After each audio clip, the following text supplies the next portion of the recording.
All right, everybody. It is Monday morning. He's here with his shirt off. And the bonus we have today is the big, bad, beautiful Bill Brown from Bohemia. Yeah. Where's your home? Where are you from? Wherever I lay my my head down. All right, good. All right, this is the great Bill Brown, retired Navy SEAL. That's the proper way to phrase that. Retired Navy SEAL. You got a way with words, bro. There you go. A lot of them. I don't know what they mean. Yes, so he's a retired Navy SEAL, and he's responsible for putting the event together, the swim across the Hudson. That we're going into the 5th year for it now this year. That's it. A lot of beautiful guys like yourself helping out, man. 100%. A lot of beautiful men and women coming together. So when the first event I went to, I think it was the second one, and Bill gets up to speak, and I hadn't met Bill before. And you're talking about a motivating speaker. He started talking. He says, "There's beautiful Asian man, beautiful black man, beautiful white man." When he's speaking, it's like his heart's pouring out of his mouth, and it's like, "Oh my God, God, good stuff." That's the way to talk. That's the way to talk, though. You know, you can't bullshit. People can read right through that. Just be real, man. Yeah, totally. I agree. That was a great day for me. That was the day. Remember the Marine got up there and spoke too. Oh man! Yeah, he was a black guy, man. He fired me the hell up, man. I was ready to kill 10 people. We all were. Well, here's a veteran here too, Ron Jameson, great guy up in Buffalo, New York, former retired Navy officer. Where were you in the Navy, Ron? So here in a second. All right, so first we'll get to the event, August 19th again. How many guys you get swimming, guys and girls? About 225. Oh wow! That's big, more. Big. Wow. Yeah. Started off 5 years ago with what, like 8 or 9 guys? Is that what it was? First one was 33. I think, right? Yeah. That's right. That's right. Well, we had 2 strap hangers. We had Pete Hegseth. Oh yeah. From Fox and Friends, who put this up in the stratosphere, and then we had a good friend of mine, Ryan Menke, who does a lot for veterans across the board. Great guy. Yeah. Here's another. I'm not trying to avoid the women here. Mimsy, I see you there. Barry Shelley, another veteran too. Barry was a Army or no, a Air Force. Police. Air Force. Air Force. He was Air Force, military police. Very cool. I love what he does with the Wounded Warriors hockey team. Thank you, Barry, and all the great you do for those vets, man. Thank you. He's the man. Yeah, he is the man. Good. Yeah, Barry's got a huge I know guys who are looking out for veterans at that level. I know who they are. Yes, you do. Yes, you do. All right. So again, the event's August 19th. Starts early in the morning, right? Like 6:30, 7 o'clock. You get in the water? Yeah, it's starting a little earlier. We'll get in the water at 8. The opening ceremonies will start a little bit early. You know, just like in life, you think you're in charge, but you're not. God's got control of everything, and the truth is, the Hudson's the boss. The tides and currents determine everything. So a little early, but it's still going to be epic. Yeah. I'll tell you, if anybody's got an opportunity, we talked about this before. Again, the morning of August 19th, if you can go to Liberty State Park, I tell you, it's one of the most emotional and patriotic events when Bill gets up and speaks to other people. Remember the one guy got up a couple years ago, he's a priest, I think, and he was making the benediction. He said, and God said, "Who shall I choose?" And this one guy jumps up in the middle here. He goes, "Choose me." And I was like, "Oh my God." Remember That's what I love.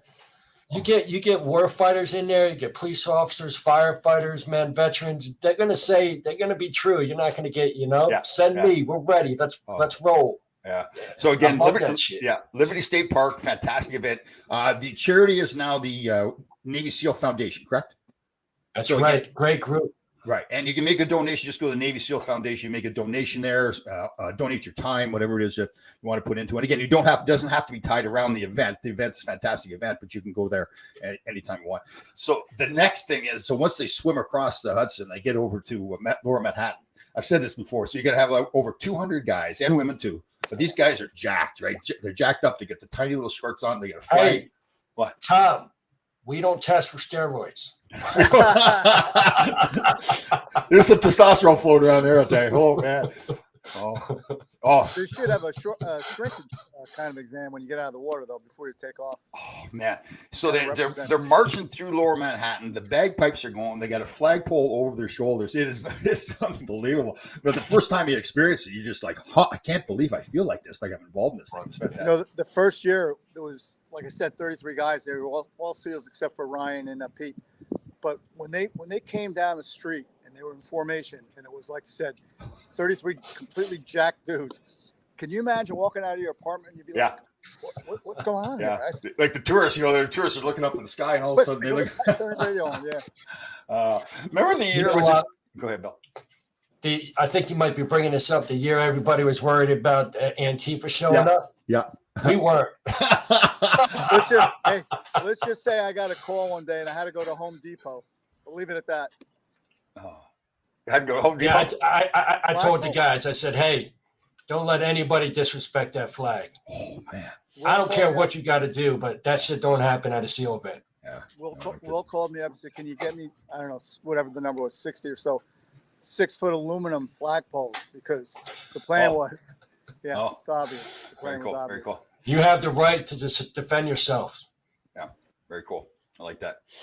All right, so great event, guys. Again, if you can't make it down there the day, August 19th, please go to the Navy SEAL Foundation and donate whatever you can, financially, your time, whatever it is. Jesus Christ, Mark. I What's the can't matter? keep looking at you bare-chested like this. Hold Oh, look at him flexing it, too. Hold on. Whoa. That would be quite a disappointment. That's funny. That's funny. Bill, how long have you been out of, is that the proper way to say it, retired from Navy SEALs? Yeah, it's the proper way. I got a nickname now. They call me Old Balls. That's funny.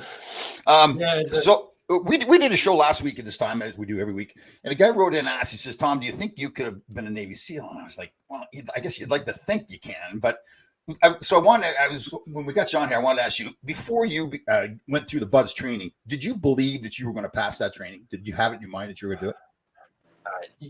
I think it's probably kind of like being a hockey player. You got to have a passion for it. It's not something it's not something you can fake. You got to have that drive, that constant discipline and commitment. For me, it wasn't like the outfit it is now. It was kind of low key, I really didn't know anything about the SEAL teams. I grew up not too far from an Army base in New Jersey, Fort Dix. I knew about the Rangers. I knew about Delta Force. I knew about the Green Berets. I loved John Wayne. I was rough and tumble guy, man. Very rough and tumble. Navy saved my life. I was an athlete. And so, I found out about it in boot camp, and I couldn't swim to save my ass. But once you get that drive, it's like the first time you kiss a beautiful woman, you're like, oh, I want some more of that. And that was it. That's good. That's good. So, but was there times like you look at yourself, like it's the Mark uses this term a lot, the resiliency, right? I mean, you're just faced with, it's always a test to see if you can get through it, right? Yeah, look, I'll be honest with you. There's different ways to go through that. And the best ways, they call it, is being a gray man. That means you're kind of in the middle of the pack, or you're at the front, and there's no red signals, That wasn't the case for me. Kind of never been that way for me, just my personality. And I had some big flaws coming in. Like one of them, I grew up so rough and tumble, I was kind of a rock. And let me tell you, they were brutal to me. Did everything they can to wash me out because they thought I was too dumb to be a SEAL. But I knew it was my only way. It was like my only way out. And I was a hard motherfucker. Like, that's just the truth. Like, people say David Goggins saying you're one of the hardest guys he ever met in both of your books. Well, there's a fucking reason for it. And so, yeah, they had the full press on me. And it was like this wild type of dilemma because they thought I was too dumb. And they were doing everything they could to get me to quit. And then I was like, this is my only chance in fucking life. So if I'm going to die before I quit. And I was so fucking, my mentality was as raw as you could be, man. Like, I got the day before I started, first phase, I got whatever doesn't kill me over my heart.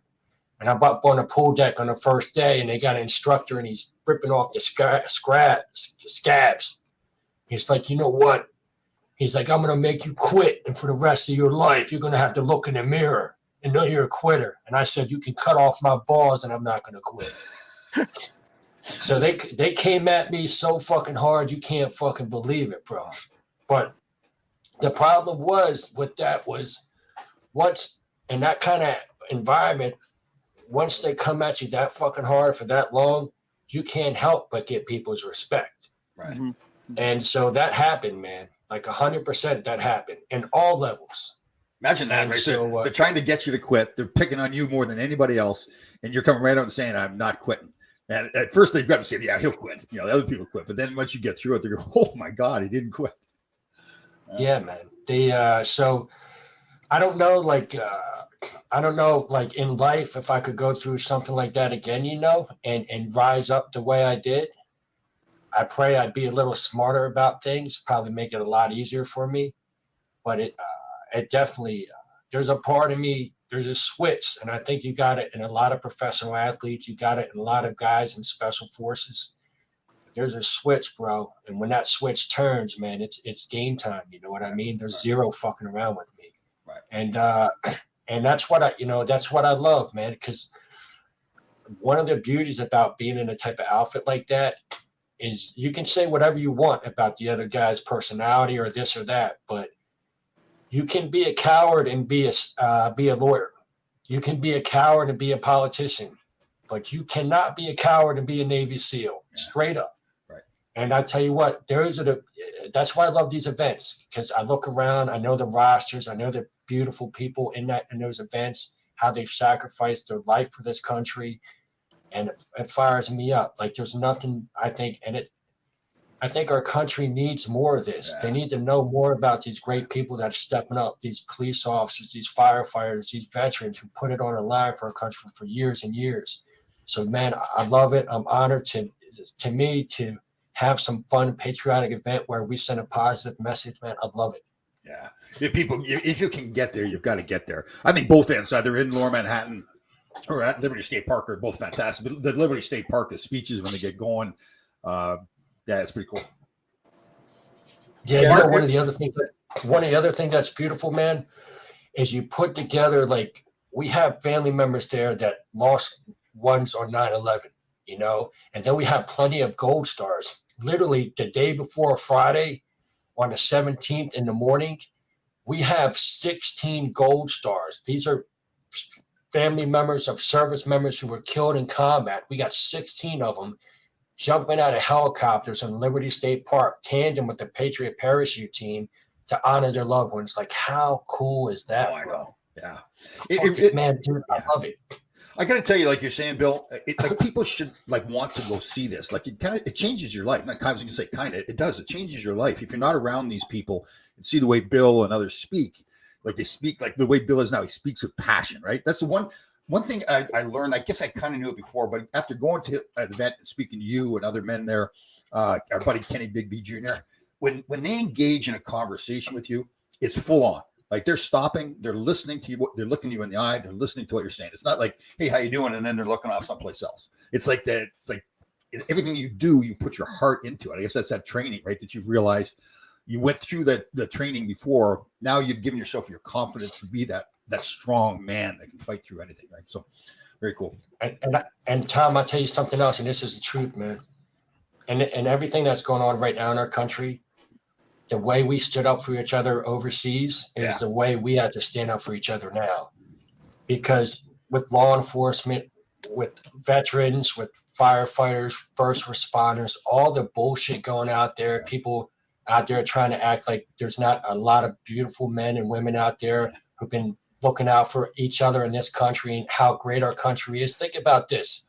Our nation, the first nation ever in the history of mankind to be founded on ideas of life, liberty, and pursuit of happiness and equality. And we continuously, as a nation, strive to uphold to those values. And we get better and better and better. And for people not to acknowledge how great our country is, to understand why thousands and thousands and thousands of people every year migrate to our country for those freedoms and civil liberties that we have. And for people not to realize that, for these bullshit professors and these liberal left loony universities to be pushing this bullshit on these kids, it's a fucking disgrace. And I'm standing up as tall as I fucking can, just like that Statue of Liberty, and putting out there the truth. And having events like this, and where we get the chance for a couple seconds to have some media attention and show all the how diverse and beautiful our country is, what she stands for. Like we gotta step up and speak up and let people know, hey, there's a lot of wackos out there, and the bullshit they're putting out there is straight bullshit, and this is the truth. And you know what? When you have guys coming from Hawaii, from Alaska, from California, from Texas, from all over, even from different countries. I got people coming from it. I got Israeli commandos coming this year. Wow. I got British commandos coming this year.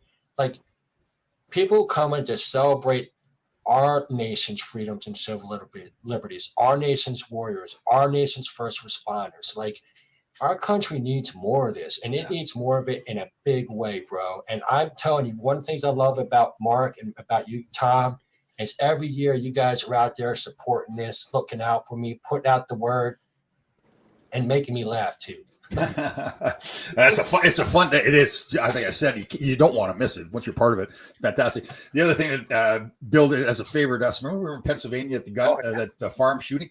So I got to tell you the story. So what? What's about like 30 guys, 25, 30 guys around there. You know what?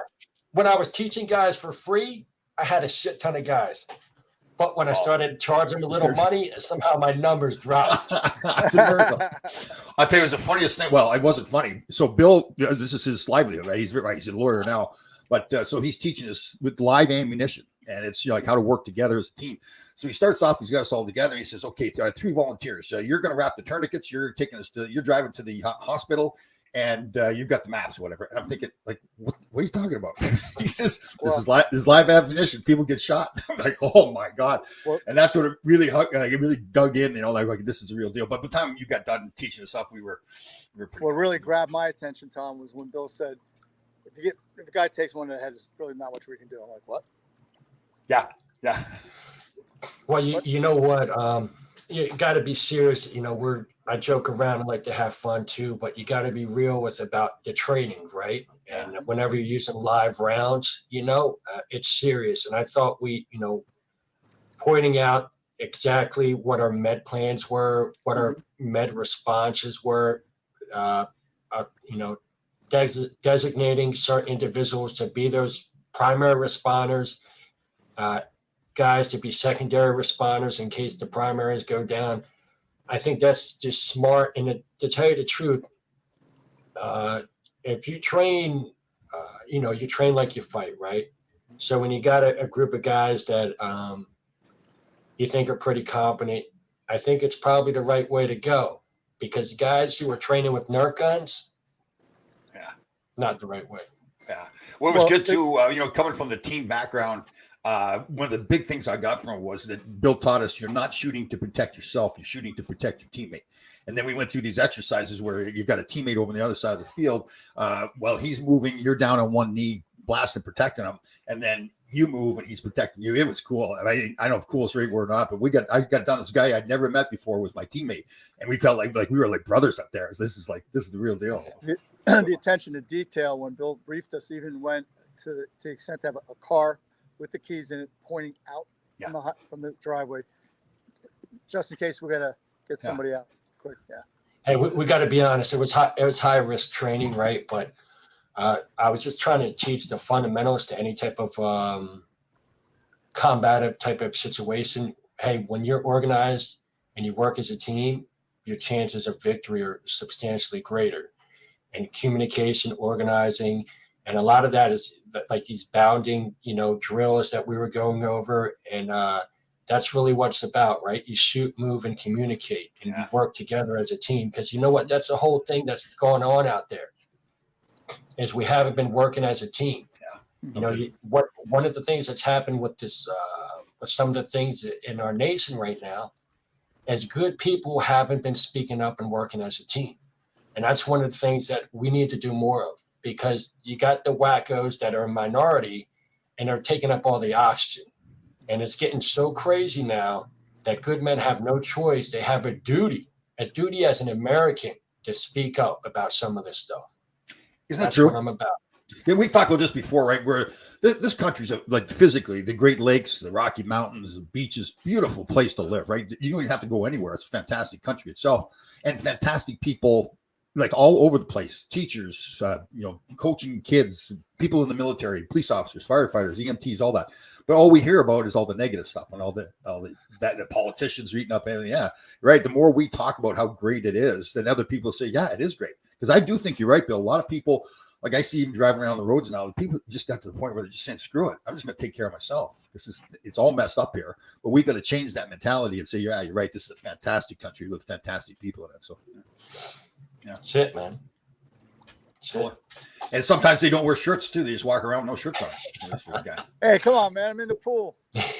You love it, don't you? Like seriously, like you'll go after this is done. You'll go online and watch the show over again. You won't be paying attention to what we're talking about. Straight through to midnight. Yeah, you'll just be looking at yourself. Well, they got a big screen in here. I'm gonna pop it up. Is that what it is? Yeah. I tell you what. I know I will. I'll have it in slow mo. I'll be like, Jesus, he looks good. Oh man, that's funny stuff. So, Bill, how long were you a SEAL? I was a SEAL about 6 years. Oh wow. I was in the Navy 8. Okay, good. I was really lucky. I got to meet a bunch of guys. Warrior for Life Fund, I think they had. They're down at Virginia Beach. So a bunch of Navy SEALs had me down there to tour the buildings down there. And I was there at night. It's awful. I can't remember the guy's name. I'll get it for you. But he led a team that lost a bunch of guys. So he took me around, really emotional. See, just him and I late at night in the buildings walking around. He was just, wow, showing me the stuff, like all the tributes to the guys he lost. Who's the Navy SEAL, the older Navy SEAL that was on Survivor many years ago? Rudy Boss. Yeah. So they had a big tribute to him there too. So that was cool. Really cool. There was one guy in there. He was in his locker, the caged in lockers. And again, it's like 10 o'clock at night. And he's just sitting in his locker there. You can tell he just wanted to shut it down and get away from everybody else. We walked by. Something. Was that where were you stationed? Go ahead. SEAL teammate. He probably had a girlfriend or ex that was giving him a hard time. So he's like, I'm safe here in the cage. Oh, somebody was talking. That guy.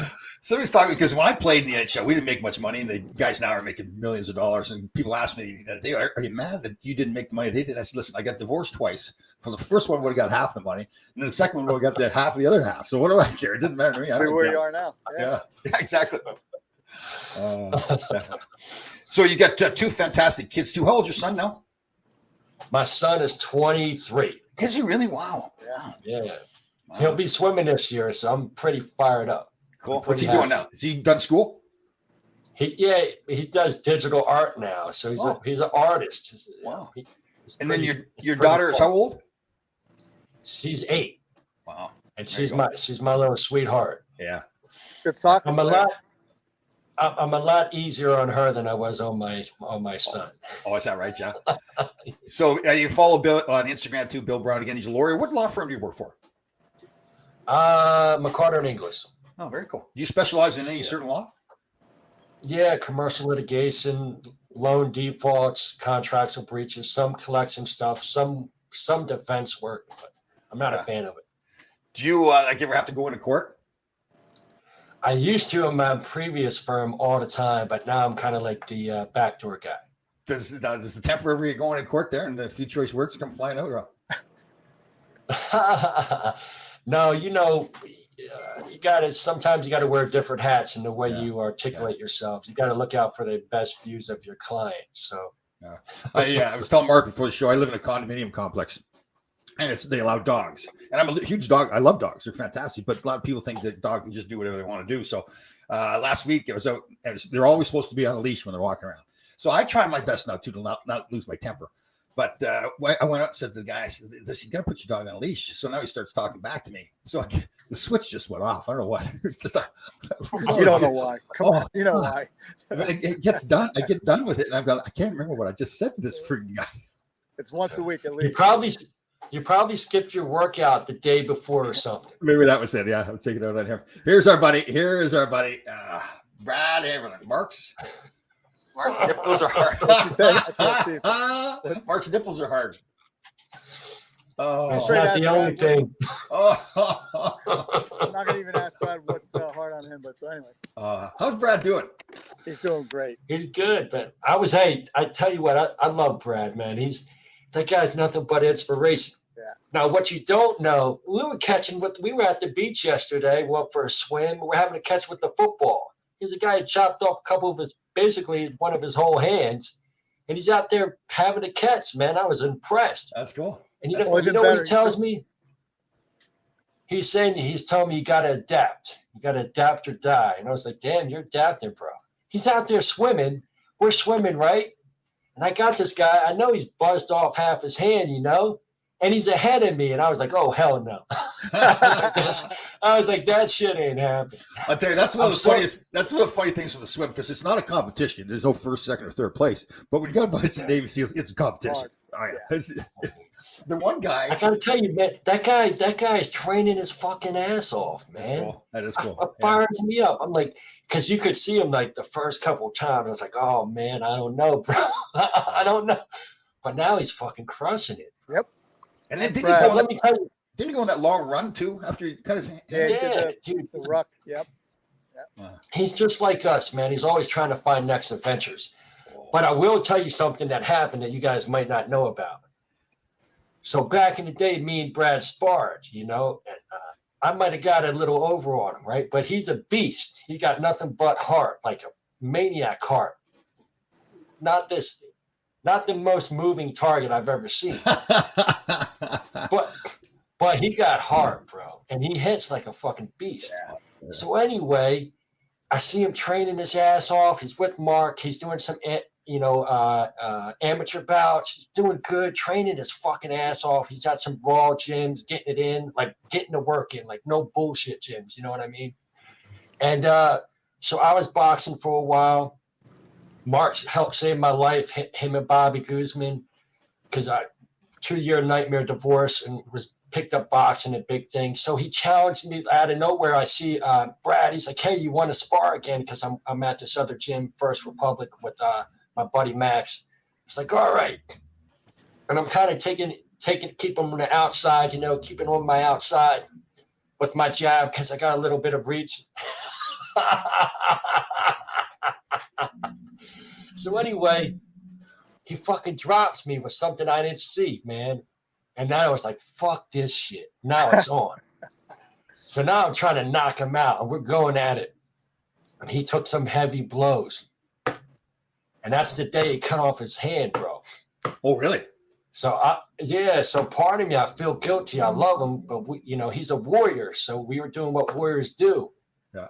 And there he is, right? Hey, Brad, you hit like a fucking brick, bro. There ain't no bullshit about that. He's only one of two guys that ever dropped me. So hey, I got up after he dropped me. We went to town on it. You know what I mean? And he's a beast. And I think that might have had something to do with the accident. And so part of me is I feel guilty because I love him and I love his heart, but I kind of feel guilty a little bit. You tired him out? No, you take hits from me, you're gonna feel it, bro. Yeah. Like I was trying to knock him the fuck out. Who's the other? And he was trying to knock me the fuck out though too. We were just warriors, you know, doing what we do. That's cool. Who's the other guy? The other SEAL that's just ripped. He's got the supplement company or whatever. Mitch. Oh man. Mitch Aguilar. He's pretty tough too, right? Mitch. Hey, let's give him some love. Let's give him some love. Yeah. So this is retired SEAL Mitch Aguilar. He's got these products here, Mash Screens. He's probably got a website you can go to, right? They get those? Yeah, it's MAS. Yeah. MASF. Smashing Greens. Smashing Greens. Okay. So the first year we did the swim. So the swim was on a Saturday, as it always is. The Thursday, so only 48 hours before that, Bill and Mitch sparred in our gym. And there was some blood. I might have got my nose broken on that one. I didn't get my nose You broken, guys got but it was running. Hudson in a couple days. And never know. Wow. Oh, that's funny. That's funny. It was So awesome. again, August 19th, Liberty State Park, across over 200 guys, 225 guys got going this Men and year. women. And men and women, I apologize, you're right. So it's mainly Navy SEALs, but it's also EMTs, police officers, other people in there as well. They have to go through a test, right, to make sure they can do the swim? Yeah, there's a couple ways you can get in. One, another SEAL tells me you're good to go in the water. Two is you email me proof of completion of an open water swimming event. Or three is you pass one of my two test swims. Or you do a swim with me and I say, hey, I swam with you, you're good to go. Okay, good. So next year, obviously it's too late now for this year, but for next year, again, we'll keep promoting it. And It's not too late. okay, cool. It's not too late. but I'm not doing any more test swims. If you send me an email with proof of completion of an open water swimming event, I'll greenlight you. Again, you can see Bill Brown Sounds on Bill Brown's on Instagram too. If you guys want to touch base with him there, so Freedom Spirit 77 on IG, Okay. but you would have to meet the requirements for fundraising for the Navy SEAL Foundation. That's a little beyond me. okay, very cool. Again, that's if anybody wants, they can go to the Navy SEAL Foundation, make a donation, donate their time, whatever they can to help out. It's all for the. Is it for other veterans other than Navy SEALs, or is it just all? You know what? That's a great question. And I had a couple buddies of mine with the Army that kind of raised a flag on that. No, man, the SEAL Foundation is about looking out for SEALs and gold stars of Naval Special Warfare. Okay. That's the truth. And they're based out of Virginia Beach, aren't they? Is that where they are? California, Virginia Beach, kind of where the SEAL teams are at. Okay, got you. Okay, very cool. So again, Navy SEAL Foundation to make a donation. The event is August 19th. Getting in the water at 8 o'clock, Liberty State Park. Again, I cannot say it enough. If you have the opportunity to go attend this event, man, geez, I got the goosebumps going now. Just see, are you going to bring your little pink doll too, there, Mark? Yeah, this is I'm going to do a swim next year, and this is going to be my swim buddy right here. All right. Yeah. That's you, brother. You're there with the hard nipples and your little pink doll and everything. Do we make a cute couple? Oh, you are. No question. I think your nipples getting harder when you're hugging that doll, too. I don't know what it is. All right. So again, Freedom Spirit 77. Is that what it is? Instagram? Yes, brother. Yeah. Okay. So listen, I got to tell you, it isn't just for the Navy SEAL Foundation, although it helps the Navy SEAL Foundation, but for yourself as a person to go to this event. Again, if you want to go to Lower Manhattan when they get out of the water, that's fantastic. And too, again, they're marching through the streets. The bagpipes are going. The SEALs then will go to the site of 9/11, and they go there on their own. They kind of did a lot of guys before they were shipped out. Didn't they go to the site of 9/11 and pray there before you get going? Well, a couple of things. I think some platoons in the past, before they go out on a deployment, especially a war deployment, I think I know a couple of them have. I don't think it's mandatory process part of pre-deployment workups for platoons, but I know some have.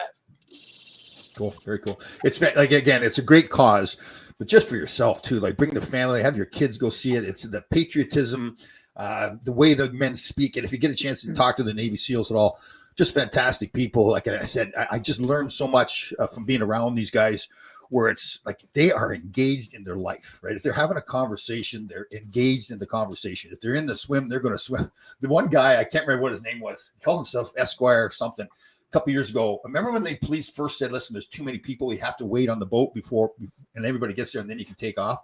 And he was mad, right? Because he wanted to win the race. Like he was where you could tell, like there's no prize for it. He just, that was Mark. He was the BUD/S instructor. Yeah. Yeah, that was it. Yeah, he was mad. He was hot. 2 years running, I think he was first up. Oh, that's what it was. That's cool.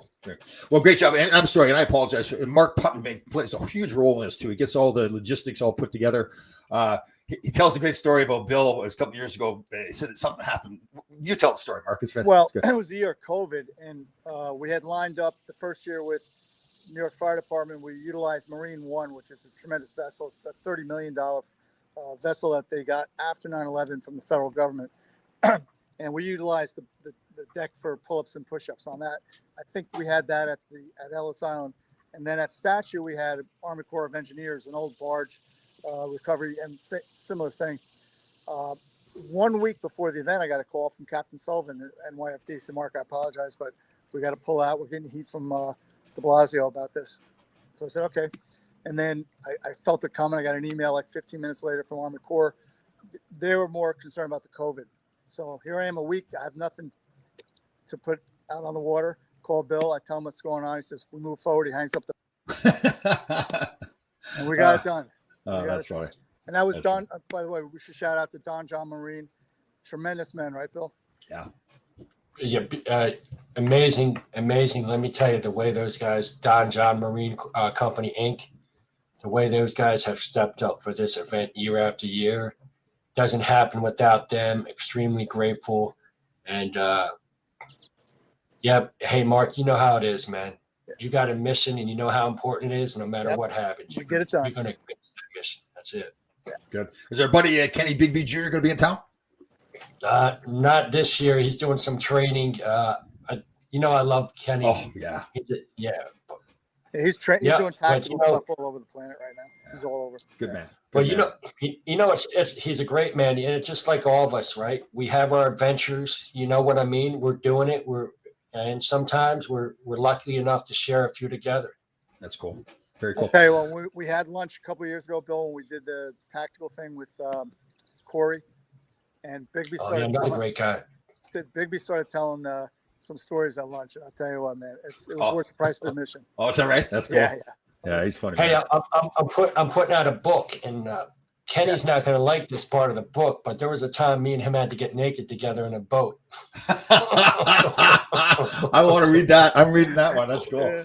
Oh, that's cool. Good stuff. Okay, so one more time, August 19th, getting in the water at 8 o'clock, Liberty State Park. I really tell you got to get there if you can. If you can't get there, you go to Lower Manhattan after to get out of the water. Equal is good. I got to tell you guys, I'm so proud to call you my friends. It's fantastic. Just fantastic. Like Bill says, beautiful people.